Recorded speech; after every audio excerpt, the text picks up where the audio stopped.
This is one we know we'll enjoy. We're gonna check out a casual. We're gonna do casual geographic.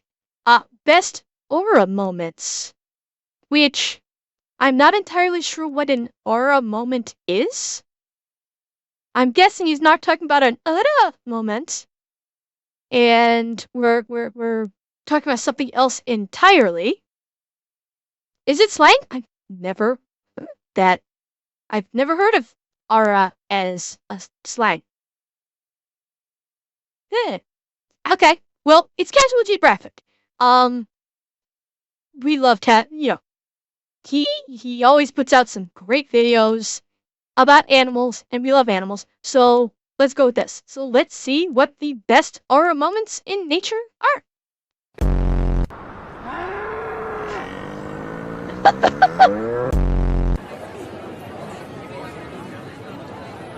Oh, the monkey. Aura. You've heard the word, even if it was after the brain rot brigade ruined it for everyone. Chuggy, lit, yacht, crash out, unk. What? I know about yacht, and I know about lit. I've never heard of chuggy, or crash out, or unk. The definition of aura is not important. It's the feeling. It's commanding an entire room without speaking. It's when your name is spoken. It demands respect. Man, look, we don't even need this intro. You know what aura is. Captain America wielding the hammer of Thor? Aura. Steph Curry having an entire building watching him shoot? Except for Steph Curry? Aura. Experts advising tourists against even saying this bear's name for their safety? Aura. What? Animals can have it too. And when you talk about aura, this bear might just be the mascot. Hey, crash out is rage quit. Okay. And unk is referring. Okay. Oh! Okay, unk is an uncle. Okay, that I knew. I thought it was referencing something else entirely. Okay. Chat, I don't get out much. I don't know much in regards to slang, because I hide in my home. I don't go anywhere. Ads? Okay, I will wait till ads is done. Hippos are herbivores? I thought hippos actually ate other animals. Wait. Yeah! I thought hippos actually would eat, like, birds. I thought? Thank you, Sniper Bait. I think you may be thinking of water buffalo, rat bass. I'm reasonably sure hippos have eaten other animals before. Like, on the regular, I mean. As part of their staple food base. But, somebody tell Delish to, refresh. So we can get clear of the ads. Yeah, maybe I could have sworn, like, that hippos ate other animals on the regular. Whereas, like, water buffaloes, their staple diet is herbivore. Like, any animal can eat another animal, sure. But I didn't think hippos' normal diet was, like, plant life. And yes, I have seen Cocaine Bear. I have indeed. Animals can have it too, and when you talk about aura, this bear might just be the mascot. This is bear number 122, but he's mainly known as the boss. He's a 700-pound walking boulder of a bear and the most dominant grizzly in Banff National Park in Alberta. He's your biggest predator's biggest predator, as the boss has been recorded catching, murking, and eating other bears. In fact, one of the first times he ever was seen was while feeding on a recently expired black bear. Or at least what was left of him, and officials had to close down the Sundance Canyon Trail until he was done. He's like the carnival conductor. Everyone has to follow his timing. He's always the last bear to hibernate, but the first one up. He has a home range of about 1,000 square miles, and like Genghis Grizzly, Boss is believed to have fathered 70% of all the bears in Banff. Brother Bear. Holy fuck. I am glad I don't reside in Alberta, although... How far is Cotton from Banff, I wonder? I don't think she actually has ever given out her address, but... Oh, I'm nowhere close, Leo. I'm East Coast. I am like towards the East Coast of the country. I am nowhere near Alberta. Trust me, I've got a lot of distance. I am safe from the boss, but Cotton is in Alberta, and I have no idea how far she is from Banff National Forest. So, hopefully she's not too close to it. Was going to work, but unfortunately, with every job, eventually you retire, and one day Boss Oh, okay. tragically hit a train and was put down. The train that is Wait. I missed that. What did he say? 70% of all the bears in Banff. Brother Bear was going to work, but unfortunately, with every job, eventually you retire, and one day Boss tragically hit a train and was put down. The train that is. Yeah, this walking plot armor survived being struck by a train twice. Mind you, What? trains are the What? number Fucking what? Twice. This motherfucker got hit by a train twice. And just went, the fuck was that, mosquito? Okay. Who said that? Who in my chat said they were in Alberta?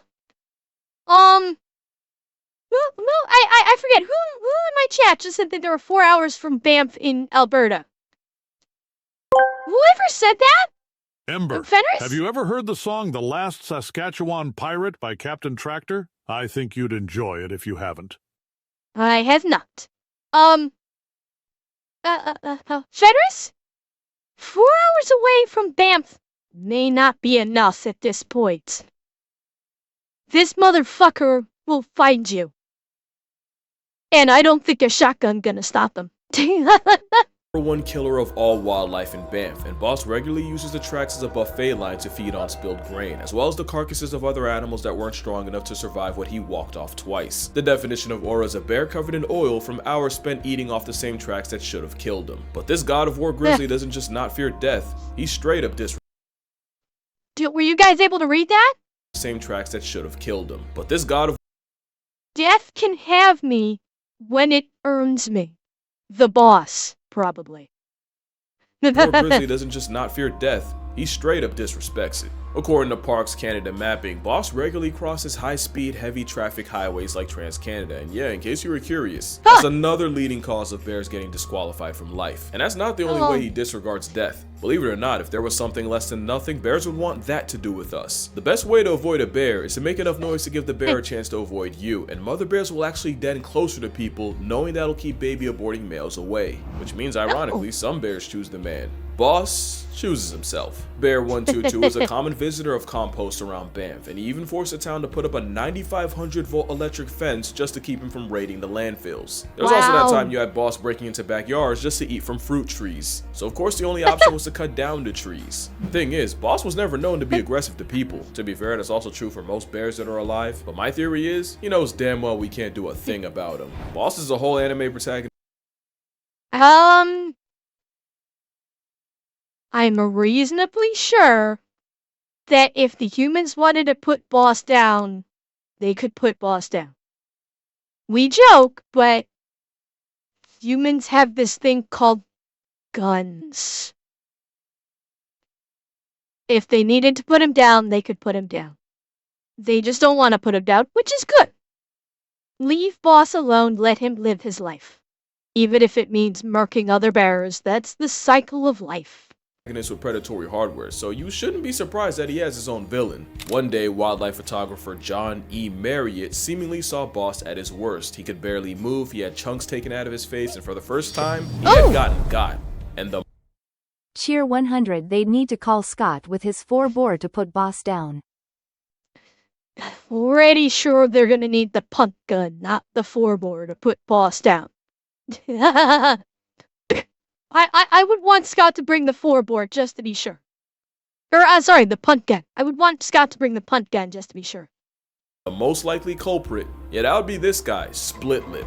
Split Lip, or Bear 136, was another mountain of a bear in Banff, and Boss's #1 op. They even have the same Ursicidal tendencies. In 2015, his tracking collar stopped working, and researchers looking for it were met with Split Lip's discarded collar and a mostly eaten grizzly corpse that wasn't Split Lip. They've been running fades for years, and with both being at least over 20, this beef's likely been marinating over a decade. And with Boss estimated at 28, he proves one thing: beware the old man in a profession where men die young. In fact, even his name is dangerous.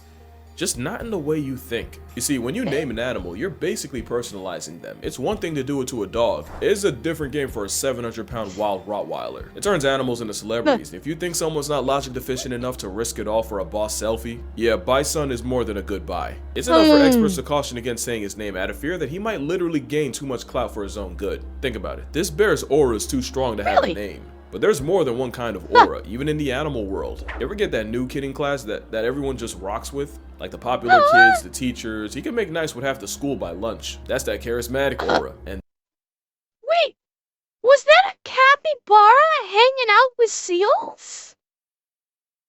If a capybara just hanging with the seals. Oh, it's so cute. Is that gators? It looks like they're seals, not gators. I think. Oh no, maybe you're right. Maybe that is. Wow, that's a lot of fucking gators. Oh, they're caiman. Okay, that's still a lot of fucking caiman. Okay, alligators, crocs, or caiman, whatever the hell they are, that's a shit ton of them, and a copy is just chilling. School by lunch. That's that charismatic aura, and this is the picture of it. The story goes, a couple lost their dog while hiking in Kamchatka. Remind me to tell you why that's important later, and they fired up a drone to try and find him. Oh, they did. They found him, traveling with 3 bears. There's a lot to unpack here. Number 1, bears don't live in packs, thank the natural order for that, but that means this husky had the stones to pull up on a mother bear with cubs and didn't get sent to dog backwards. Not to mention, there are wolves in Kamchatka, meaning bears already have a predilection to canine prejudice. But speaking of Kamchatka, not only does it flex the highest density of brown bears on Earth, the constant fresh supply of salmon means they're one of the few animals alive that could maul a grizzly. So I'm not exaggerating, this dog chose the biggest land predators on the planet and adopted them. Yeah, he adopted them. You can tell they're just barely tolerating him. Whole time the husky's having the time of his life. Does this look familiar? I'll give you a hint. I'm making waffles. And I just know it was the mom telling the cubs ignore him and he'll go away that got him here. That's the real reason she doesn't suplex his world. Because then she'd be admitting she was wrong. There's no report the couple got their dog back, but I don't think that's not their dog no more. Especially since if I had a nickel for every time a drone caught a dog breaking bear boundaries, Oh my god, look at that. He actually kind of play tackled the bear, and the bear's just like, alright, come here, I'll hug ya. They're actually playing with what? They're actually playing together. Oh my god, that is so adorable. That is so cute. I have at least 2 more nickels than I woke up with. Oh, and it's more than just dogs. In 2018, a Polish farmer lost one of his cows, and for 2 months straight, she was unaccounted for. That is until she was caught posted up with a herd of wild, untamed bison. I could make the joke here, but I don't want to give guidelines. You may not want to make it.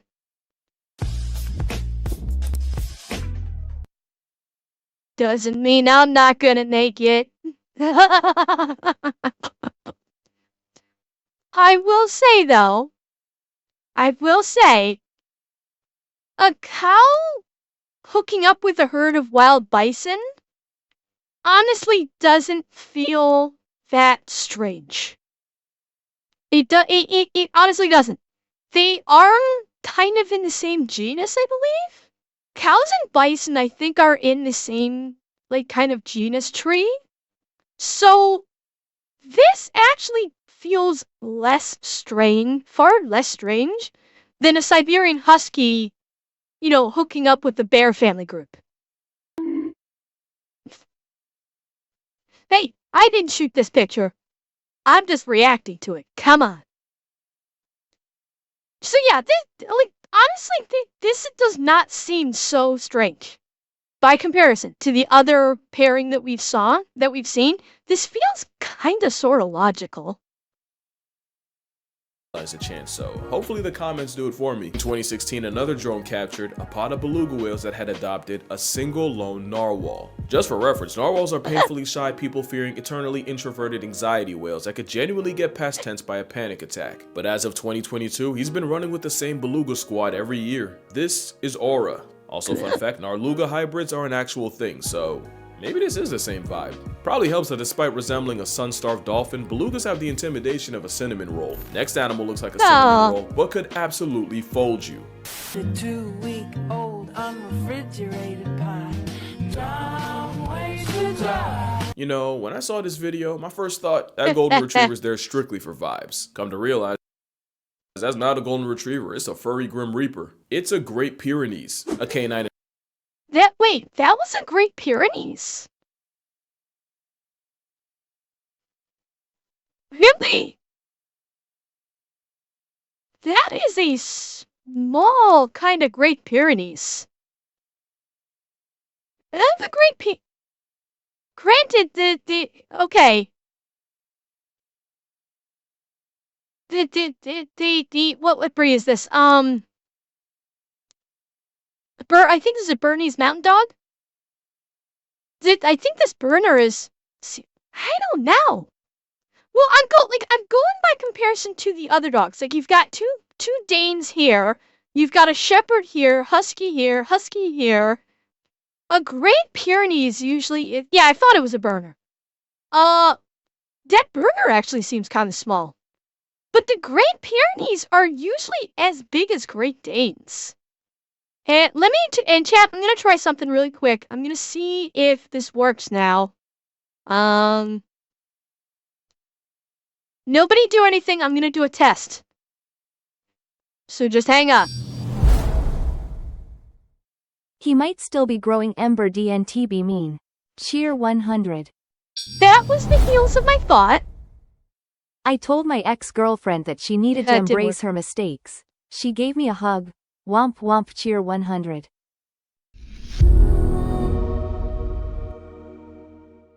To Dread. And Shadow Swordsman, thank you for the tier 1. I was testing it. Unfortunately, the box are still broken. I don't know what's going on. But yeah, it could still be growing. You're right, it could. It's like I've seen Great Pyrenees dogs before. They're usually about the size of these Danes, which is why I was like that. Which is why I didn't realize that was a Pyrenees either. You know, when I saw this video, my first thought, that golden retriever's there strictly for vibes. Come to realize, that's not a golden retriever, it's a furry Grim Reaper. It's a Great Pyrenees, a canine insurance policy built to run fades with wolves and bears. It's old man country strength in a canine's body. If you meet someone's Pyrenees for the first time and they're all over you, yeah, that's not affection. It's basically a vibe check and fail at your own expense, because the moment you do something they don't like to them, or God forbid someone they care about, this is Casper. He's not a ghost, but damn it if he doesn't make him. He's a 21-month-old, 85-pound cotton-tip. And by the way, chat, Great Pyrenees are actually bred. They're sheepdog. They're bred to protect the sheep flocks or the sheep herds. That is kind of what they were bred for, is for protecting the herds of sheep. And they were actually bred specifically so they look like sheep too. The whole purpose behind the color and texture of their coat is to look like a sheep's wool. And so they blend in with the sheep herd, so that way if a predator comes around, it's not going to know that there's also a counter predator in the herd just waiting for him. So that is purposefully bred into them. And yes, Newfoundland dogs are nice. They're also huge and they shred like fucking crazy. Goofball, at least according to owner John Werville. He lets chickens sleep on his head, he treats the sheep like family, and he's pretty outgoing for a guard dog. Until it's time to go out and be a guard dog. On November 3rd, 2022, 11 coyotes raided the farm in Georgia, and 3 managed to break into a pen. If that wasn't motivation enough, Casper also had a mate, Daisy, who was pregnant with 8 puppies. Casper knew what time it was. Casper cleared the 4-foot hog wire fence and not so gently perp-walked the first 3 off the census in seconds. Casper then jumped the fence again, and this time went after the entire pack, and even with 5 other Pyrenees on the farm, Casper went at it alone. No backup. This was personal. Casper would disappear for 2 days, until reappearing with cuts, torn skin, and a severely injured tail that ended up getting amputated. I showed the other guys, but corpses aren't allowed on YouTube. The next day, people found the bodies of the decommissioned coyotes littered around railroad tracks, the carnage totaling 8 dead coyotes. If you remember how many unborn pups they pressed, I don't believe 8 was an accident. Casper would spend 2 weeks at the emergency vet and another 6 at the animal clinic to treat his wounds of war. But thanks to Samaritans donating $15,000 to his medical bills, Casper would make a full recovery. And in 2024, he was voted the People's Choice Pup and won Farm Dog of the Year. Today, Casper's retired, and after single-handedly saving his entire... Genetically, that is often how they're characterized. Get this pup a Victoria Cross and a comfortable retirement cheer 100. you know what's funny, Sniper Bait? Dogs like this are happiest when they're working. This dog probably once he recovered, he wanted to get back to work protecting the flock because that's what these working dogs love to work. It's, kind of like how with border collies. Sue, does that mean a Great Pyrenees is a literal wolf descendant in sheep's clothing? I don't think that they're that close to wolves in terms of being descendants. The closest dog breed to a wolf, genetically speaking, is the Malamute. The Malamute is the closest dog breed to an actual wolf in terms of how close their genetics are. The Great Pyrenees this is selective breeding with various dog breeds, but they are often characterized as a wolf in sheep's clothing because the way they blend in with the sheep herds, while they are very protective, strong animals. So, yeah, I mean, I've heard that characterization many times before. Entire bloodline, as he should. Next animal also retired, but only after saving his entire species. Except this is the one time the aura came from stolen valor. Aura fraud is a crime and his prehistoric plus-size pebble committed it. Giant tortoises actually used to be seasoned all over, but that changed the moment folks discovered how good turtle meat tastes. Oh. It was actually ridiculous. You know, they didn't get a scientific name for hundreds of years, all because the sailors traveling with them kept eating them before they made it back to London. It got to the point where the population of giant tortoises on Hispaniola Island was 3 males and 12 females away from getting discontinued permanently. They started a breeding program, but off the bat, only 2 males were able to contribute. That was until they realized that a tortoise living in the San Diego Zoo had actually been born on Hispaniola, and DNA tests confirmed that Diego was exactly what they were looking for. Yup, even when retired, most farmers let their working dogs do whatever they want, and most times they will go to do what they always done, but they also know to let the active's dogs take over when needed. Cheer 100. And like I was saying, border collies are a perfect example.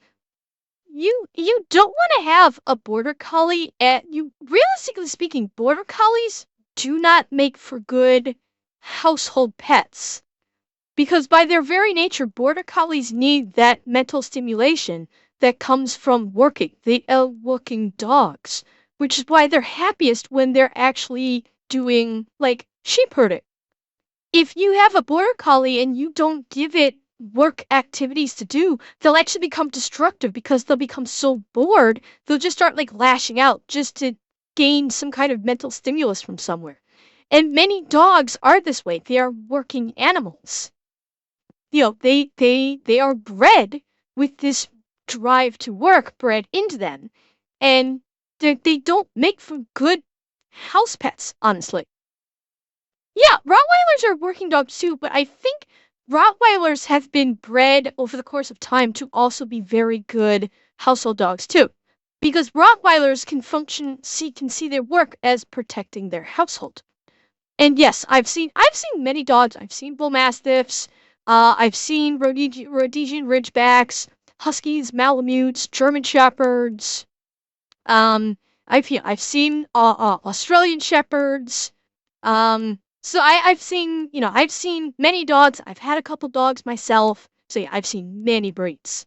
And so recruited him. Diego peeped the census and immediately came to his senses. He locked in. They said, "Go, Diego, go." Boy, did he ever. 3 male Hood Island tortoises were brought into the breeding program, and Sir Diego proceeded to score a career. Wow, okay.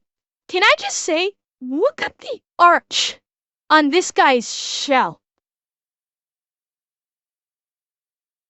That actually seems kind of counterintuitive, honestly. The whole purpose of the shell is for the tortoise to retract into for safety.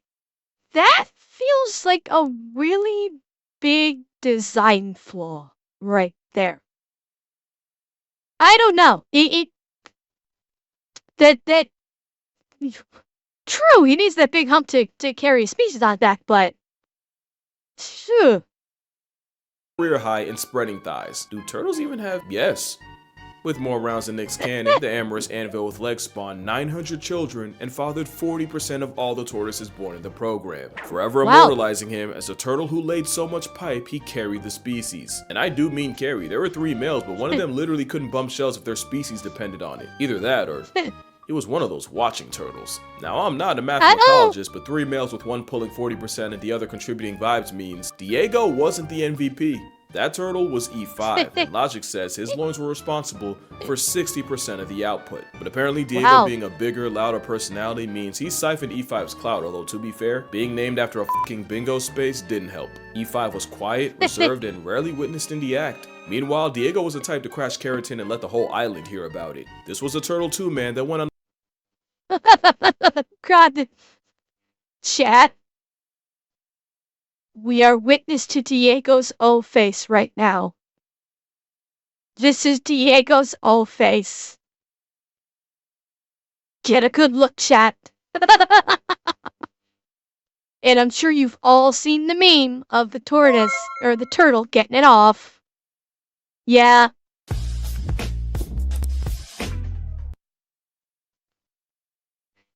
And, McCarpet? McCarpert? Thank you for the follow. a legendary run to save their species, which now numbers 2,300 on Española. Both tortoises have retired and have since been returned to their native island almost 80 years after they were first recruited. Oh my Moral- god! Oh my god! That's how you're gonna carry him! Right now, he's sitting there going, dude, what the fuck is this? Put me the why are you carrying me like this? Put me down! This is like the most awkward. This seems so fucking awkward for this poor guy. First recruited. Moral of the story, there's a lot in a name. Call a bear a boss and he'll act like one. Name a shell jockey after the spawn of Elon, you're setting both up for failure. But failure's not even a concept to the next animal, because when you talk about Aura, this guy might have won himself a life supply. This is Jacob the Ion. Ion cuz he just refuses to take the L. And earlier this year, he and his brother broke a record in the most unexpected way possible. But to really appreciate how insane Oh, we heard about this when we saw the video after this, and he referenced this, where they crossed this giant freaking like lake or river that was full of lion-eating hippos. this is, you need to know just how they got here. Jacob belongs to a super rare population of tree-climbing lions in Queen Elizabeth National Park.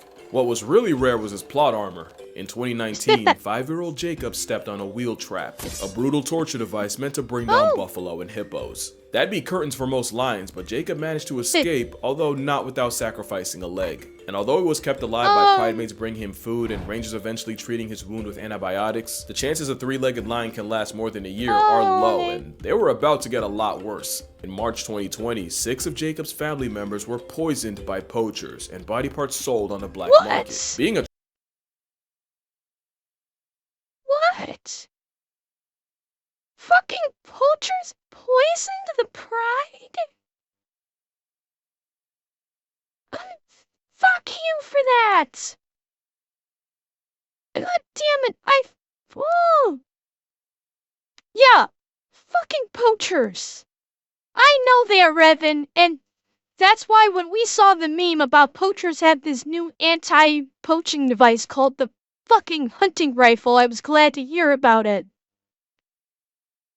Well, I think they're starting to do exactly that, Jager. I think now I think the rangers out there are now, if they see a poacher, it's instant.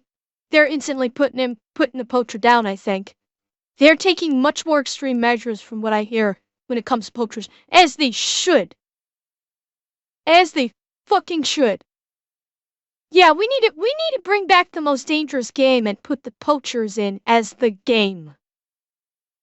tripod predator is already life on impossible mode. Doing that without a pride behind you is a for sure death sentence. Death seemed even more certain because 6 weeks after that, Jacob was gored by a buffalo, gifting him a gruesome puncture hole in his chest. God. Somehow Jacob survived everything, but the jihad of life didn't end there. Even with brother Tibu by his side, there's one big risk with being a lion without a pride, and one night, it happened. Jacob and Tibu lost a fight with a rival group of males, and as lion culture states, all losers must be banished from the territory. Problem was, was, the only way out Oh. involved crossing the Kazinga Channel, a channel believed to hold the world's largest population of hippos and crocodiles, both a massive threat to an Afro Kitty's way of life. Jacob had already beat the odds like a Cherokee drum, but this time had to be too much.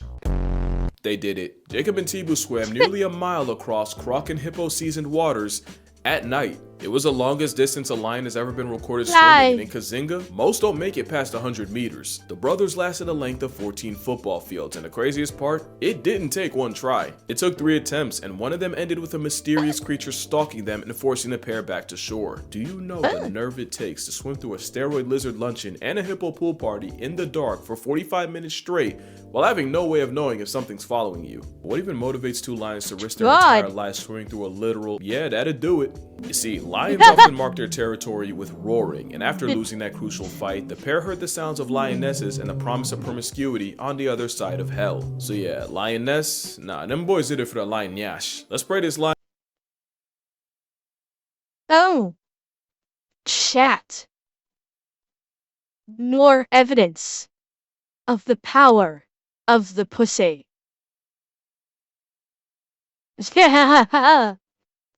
They wanted that punani. The call was strong with these two.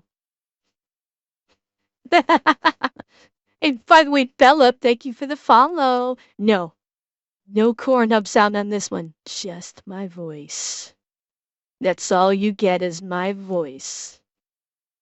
Lion gets laid, because that DNA going to waste would be the real tragedy. Second time this video, animals went on a 2-man to save the lineage, but the next animals are the ratio of destruction hell-bent on destroying everyone else's. But if you know anything about honey badgers, you know this Oreo article to aura and horrifying. The same dust weasel that sleeps off snake venom and goes 3v1 on hyenas and still solos. And there wasn't a honey menace with more aura than Stoffel. Let me tell you something about Stoffel. Stoffel is disrespect in the form of a black Air Force bowl cut weasel. He's the mascot of habitual line stepping, and like IBS, you can't stop him, you can only pray to contain him. He was actually found by caretaker Brian Jones, credits to the weasel distribution system, but Stoffel is like a 4-legged tornado in his home, nuking the place and daring him to do something about it. Eventually he brought Stoffel to the Oh, that was fucking disrespectful. in his home, nuking the place and daring him to do something about it. Not only did he tear up this house, he just pissed on the floor and just went, fine, bitch. About it. Eventually he brought Stoffel to the Mahala Animal Rehabilitation Center, and if you think being around other animals You're in ads? Okay. I mean, there is a reason why the meme honey badger don't care exists. Yeah, a honey badger is like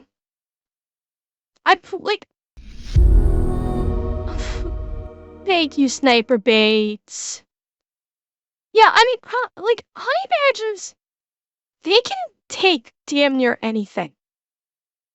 And I'm trying to remember, there was this, I did watch this one thing a while ago about, a honey badger versus Wolverine, as far as who would win. I can't remember if the Wolverine won in the end over the honey badger, but it was, thank you, G10. But it was like a close fight. Like, they are, yeah, it got bit, yeah, like, it sleeps off fucking snake venom. I mean, flat fucking out. If you can sleep off snake venom that's supposed to actually kill you, yeah, they're stronger physically, and I think they're also larger physically, but I do believe that the honey badgers are tougher. The honey badger, I do believe, can take more punishment than the Wolverine can because of the I think that way it has to do with its skin layering. It's the, I can't remember exactly what it was. Like, they've got a very thick layer of fat underneath their fur, underneath their coat, which makes them incredibly difficult to injure, because every time they, receive an injury, it's mostly it's hitting fat, not anything of vitals. something about it. Eventually, he brought Stoffel to the Mahala Animal Rehabilitation Center, and if you think being around other animals calmed this Tasmanian devil, you don't know Stoffel. There wasn't a single animal this furry thumbtack wouldn't beef with, from messing with a rhino 100 times his size, to running a fade with a serval next door, to even folding an adult tawny eagle. No foul. He'd also harass kitchen staff and help himself to the fridge. Who was gonna stop him? And it turned out Stoffel wasn't fit to be released to the wild, so this felon ferret was here to stay. At one point, he dug through an electric fence and started bullying the lions, specifically chasing the male around and trying to bite his lion bits. The lion actually grabbed Stoffel, but fun fact, honey badgers are built like a comeback, and loose skin around the neck meant he could turn around and bite the lion right back. He must have been feeling himself, because Stoffel ended up going back to the lions a second time and nearly got mauled to death, spending over 2 months in the animal hospital. And the first thing this monochrome crash out did, fresh out, was try to get it back in blood. And at this point, Brian knew he had to lock up his war weasel for his own good. And that's when things really got disrespectful. In his new enclosure, Stoffel climbed a tree by a wall and got out. Should have seen that coming, but then they removed all the trees by the wall. The convict spent all night bending and twisting a branch until it broke, carried it to a wall, leaned it against, and escaped again, so now all the trees were out. Low My god. He until it fucking broke, carried it to Shawshank a Redemption that shit. This guy's pulling a fucking anti-Dufresne right now. Holy shit. leaned it against, and escaped again, so now all the trees were out. Low diff for the Stoff. This time he dug up all the rocks in the enclosure, stacked them high enough, and emancipated himself again. So there went the rocks, but like a fool, they left him with mud. A few mud piles later, and Harry Houdini humbled them again. One time someone made the mistake of leaving a rake in there. Guess what he did. At one point, they thought they were bringing in a love interest named Hammy, but all they really did was literally gift him a partner in crime. Like Shadow Clone Jutsu, now there was 2 of them. There was one night Stoffel broke into his caretaker's home via rocks through the window and even tried the door. No one got hurt, but sometimes it's about sending a message. Sometimes you gotta pop out and show Nick. He made it clear that every second he was behind a wall was a choice, cause there's a twist. He was actually able to manipulate the gate latch. Holy fuck. This guy's he's got the bulliness of the honey badger, but he's got the smarts of a fucking raccoon right now. It was all a game. The Weasel Menace had been hand-raised by humans his entire life and had imprinted on them. He wasn't going anywhere. Fun fact, honey badgers are like the mama's boys of mustelids, with pups staying with their mothers for up to 2 years. As far as Stoffel was concerned, Brian was mama.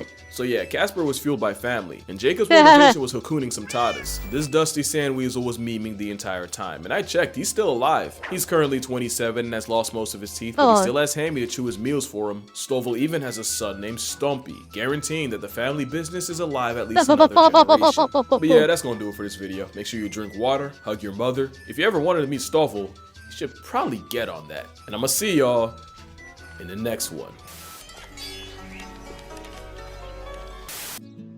I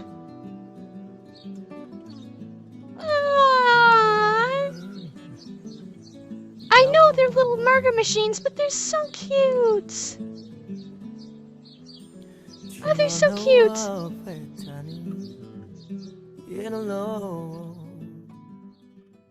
God.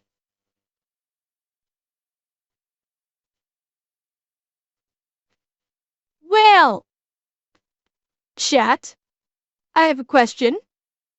Do I have that aura? Do I have an aura, chat? What do you think? Huh? Huh? Well, come on. Thank you, Rack. Oh. Well, if you